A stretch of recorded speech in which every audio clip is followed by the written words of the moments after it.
Welcome back to the channel, everybody. So today I'm going to be tying for you guys a red quill. You can kind of change up the hackle for whatever your purposes are, however you want it to look. But this is just the one that I'm tying just to have fun. And here we go.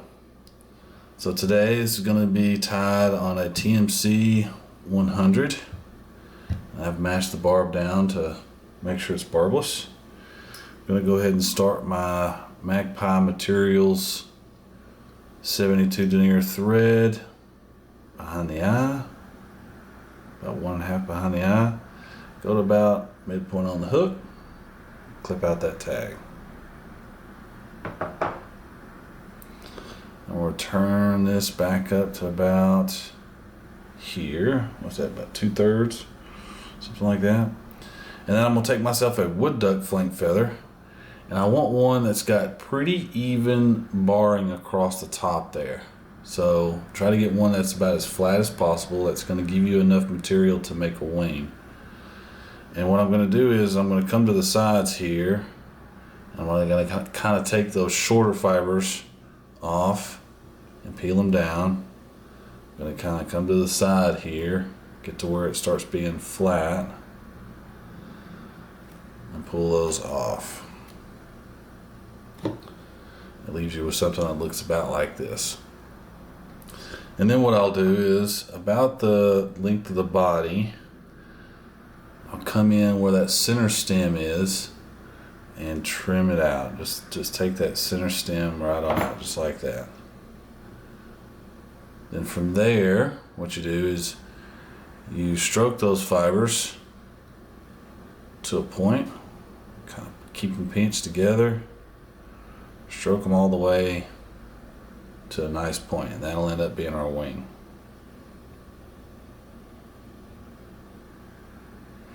Our wings. I'm going to measure a wing about a hook length, so not a shank, but a full hook length. Transfer that measurement up and start a very narrow band of thread going back towards the point. Then I'm going to lift these fibers up, hold my scissors flat, and trim at an angle. That way it gives me a nice little ramp to go down as I continue towards the back of the hook. And we'll take my thread about to where the hook barb would begin to start. And I'm going to take myself, basically this is just like an Adam's tail in Hackle. So we'll take, a brown spade and a Grizzly spade hackle. I'm going to kind of stack those longer ends on top of each other. So I'm going to end up doing is I'm going to take, some fibers from each and stack them up. Let's pull some off from one. Stack it on top of the other.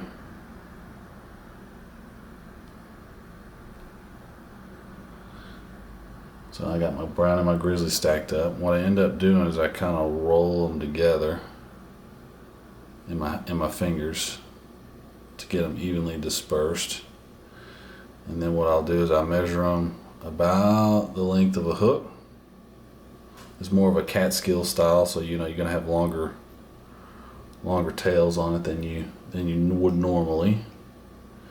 And I'm gonna take one turn underneath those tails to lock them in place. And with this 14, I don't have to trim those butt ends because it flows right up nice and easy for me towards the wing. Now before I stand my wing up, I'm going to come into the bird I'm going to use for my quill. And when this is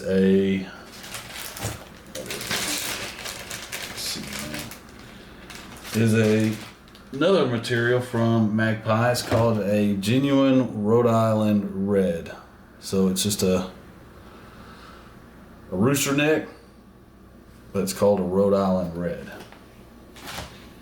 And they're really, this is not a dry fly hackle. This is definitely not dry fly hackle material. You see that web in there, that would just sink your fly. So, I mean, I guess you could use it for some wet flies, and some of these flies you may be, or excuse me, some of these fibers you may be able to use for some tailing material. But really, this Rhode Island Red is used for quill bodies. So I'm just going to strip off on both sides the little fibers. Get myself a nice clean quill here. Stripping them all the way down. Come up to the tip. Trim that tip out. And the thing about the Rhode Island Red is they don't have any, it's the same color all the way through the entire stem of this quill here, so it's going to give you a nice even color. I tie that on the near side of the hook all the way down. I'm going to kind of slowly build a little bit of a ramp there, but not too much of one because it's already kind of built in. You want a nice even body here. And then I'm going to go ahead and start standing my wings up. So what I'm going to do is I'm going to pull those fibers back. I'm going to shorten up my bobbin up close to those fibers. I'm going to build a little bit of a dam right behind those fibers and stand them straight up.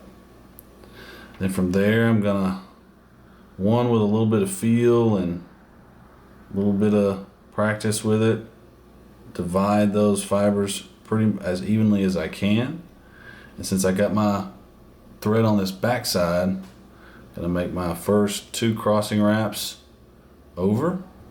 Then I'm gonna pull this near wing back, come underneath, and do 2 crossing wraps on the other side, and then 1 right behind them. Then I'm going to take this on the near side wing and get 2 or 3 wraps around that to kind of gather that wing together. I'm going to use my thread to go over the back and kind of set that wing, I won't too far back, where I want it. You can kind of pull that thread to where it'll set that wing for you.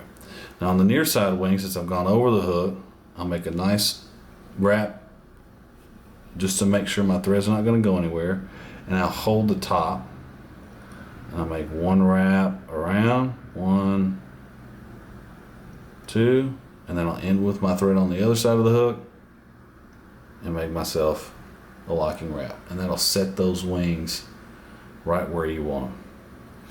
Then I'll go ahead and take my quill, and to be honest with you, I should have set the wings before the quill. Here's the reason why. This quill ends up breaking on me, which it's liable to do. I'll have to undo all those wing wraps in order to put on a new quill. So don't do what I just did.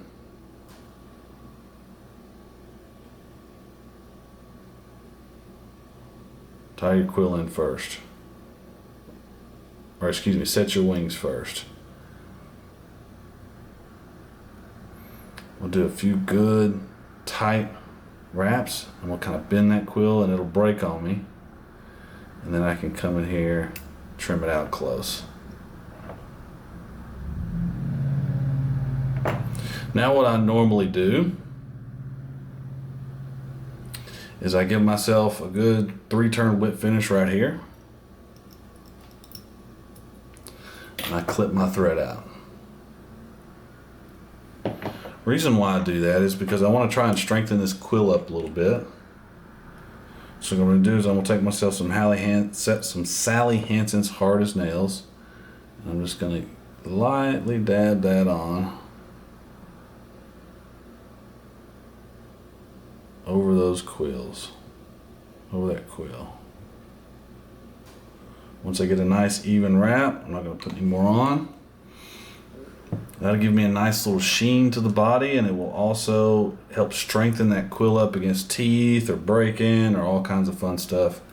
Then what I do is I normally grab the tail, undo the jaws of my vise, And if I'm using my, my forceps here or whatever, I'll set that across to the side. What else you can do is you can take like a styrofoam cup, and while it's in your vise, poke that styrofoam cup into that hook point and set it aside to dry.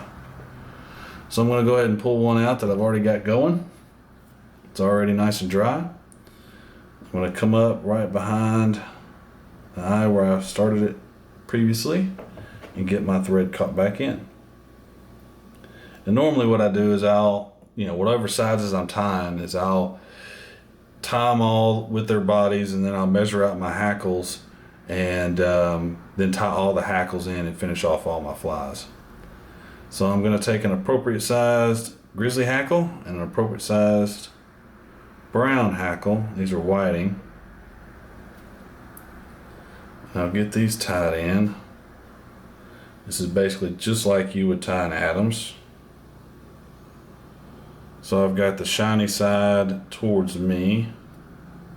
So basically the shiny side is the same side that you look at when it's in the package.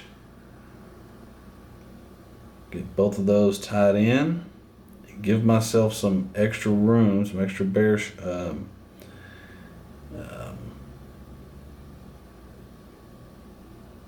stem there. At my tie-in point, you can see that little, I can tilt my fly here. You can see that little extra gap there, and that's what we want. Now you can either tie them one at a time or both. I'm gonna tie these both at the same time.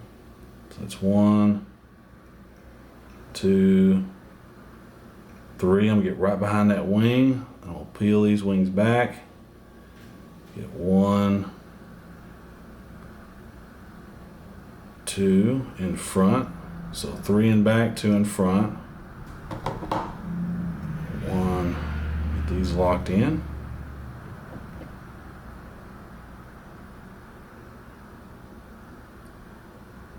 Nice and careful. Come and trim those butts off. We'll come in and whip finish.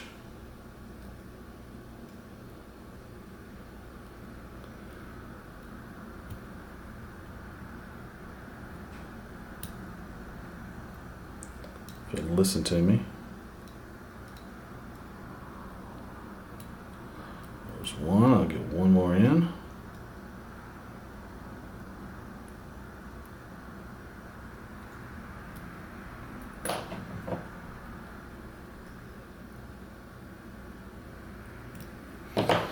Trim. And there you go. There's a Catskill style red quill. I think this one actually came out a little bit better than the one that I showed you before. It's got that nice little bit of a gap there on the front of the hook. Nice long hackle, nice long tail. Things are looking great. Thank you guys for tuning in. Let me know what you think in the comments. Twist some up, go catch some fish. You guys have a great day.